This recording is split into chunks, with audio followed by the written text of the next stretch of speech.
In a quiet coastal town, surrounded by the smell of the sea and the sound of the waves, lived a man named Omar. He was 30 years old, kind but tired, working in a small repair shop, fixing old radios, TVs, and sometimes phones. Every morning, he walked through the same streets, greeted the same faces, and sat in the same chair. His life was simple, almost too quiet, but deep inside he carried a silent wish to change his life and become someone more. One afternoon, while repairing a radio, a tall foreign man entered the shop holding a camera. "Excuse me, do you fix this?" he said in English. Omar froze. He didn't understand a single word. The tourist repeated himself, slower this time, but it didn't help. Omar smiled politely, feeling embarrassed, and the tourist left with a disappointed face. That moment stayed in Omar's heart. That night, he lay awake in bed staring at the ceiling, replaying the scene again and again. He whispered to himself, "If I knew English, I could have helped him. Maybe I could even find a better job." The next day, he went to the market and bought a small English book called Learn English in 30 Days.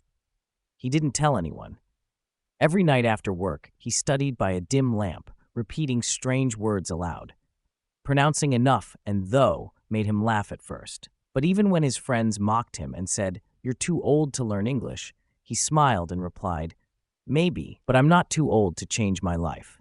Time passed slowly. He struggled to stay awake after long days at work, but he never gave up.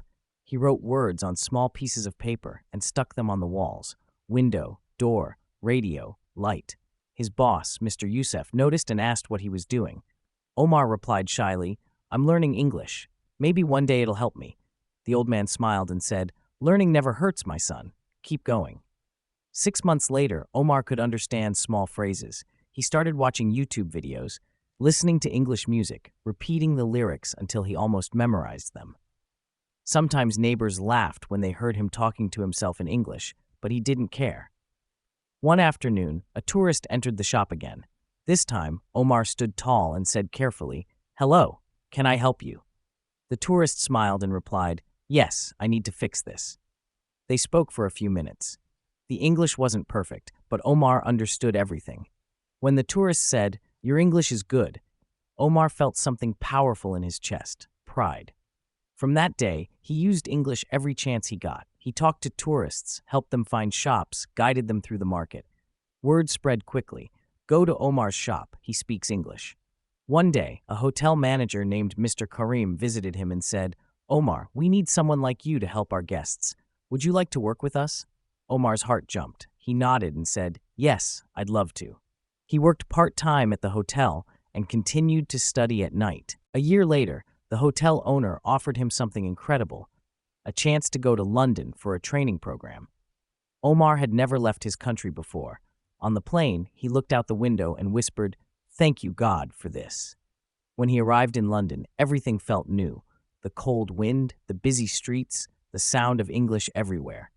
At first, people asked, "Where are you from?" And he felt shy, but soon he began answering proudly, "I'm from a small town by the sea." He spoke to shopkeepers, taxi drivers, and strangers in parks. Sometimes he made mistakes, but he didn't care anymore. He realized that people didn't laugh at his accent. They respected his effort. After a month in London, he returned home with confidence and a new vision for his life. The hotel promoted him to guest relations officer. Years passed, and Omar's story became known across town. He later opened a small language training center in the same hotel, teaching others how to learn English.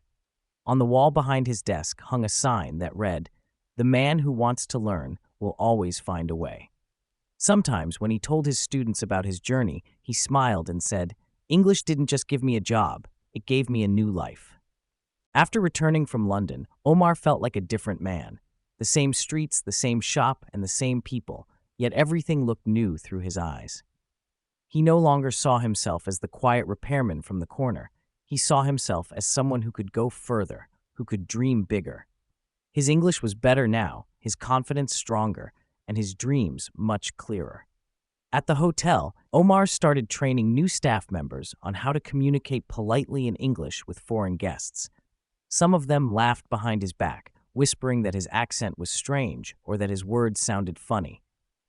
But Omar didn't mind. He remembered how he once couldn't say a single English word.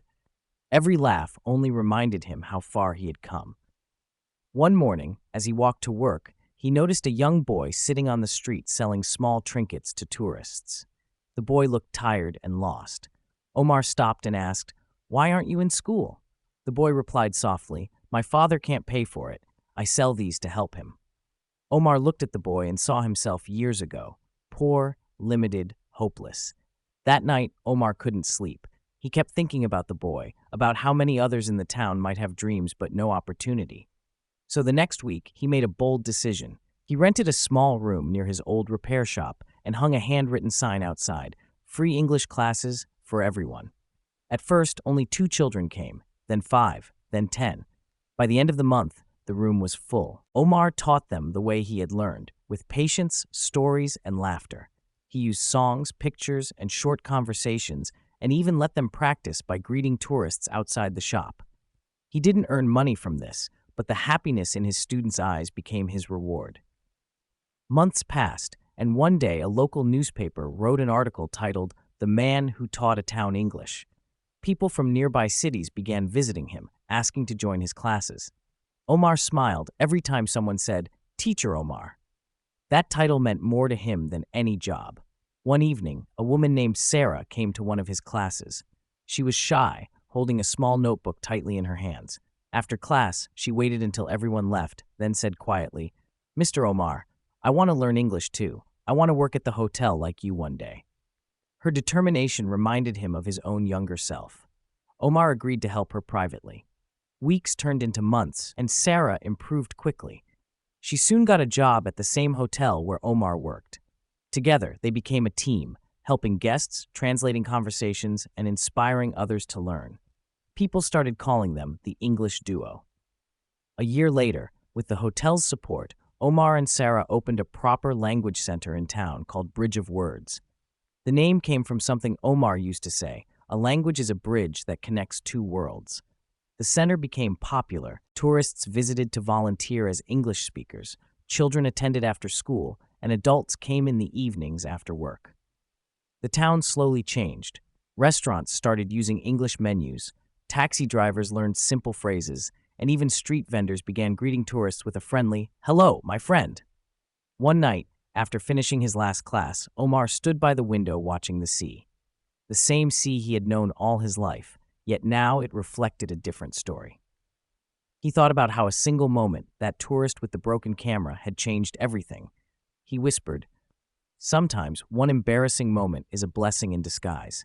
As he looked out, he heard footsteps. It was Sarah. She smiled and said, "You know, Teacher Omar, they invited us to speak at a conference in the city about education and hope." Omar turned to her, surprised. "Really? Me? What would I even say?" She laughed softly. "You'll tell them the truth. You'll tell them how a man who fixed radios learned to fix people's dreams." When the day of the conference came, Omar stood on the stage, nervous at first. Hundreds of faces looked at him, but as soon as he started speaking, all his fear disappeared.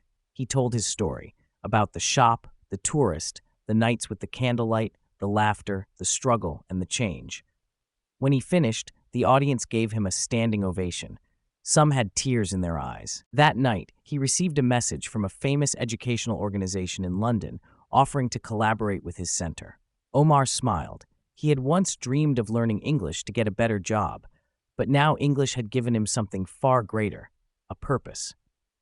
Years later, when people asked him what motivated him to keep going, he always said, "Because I know what it feels like to be silent in a world full of voices, and I never want anyone else to feel that again."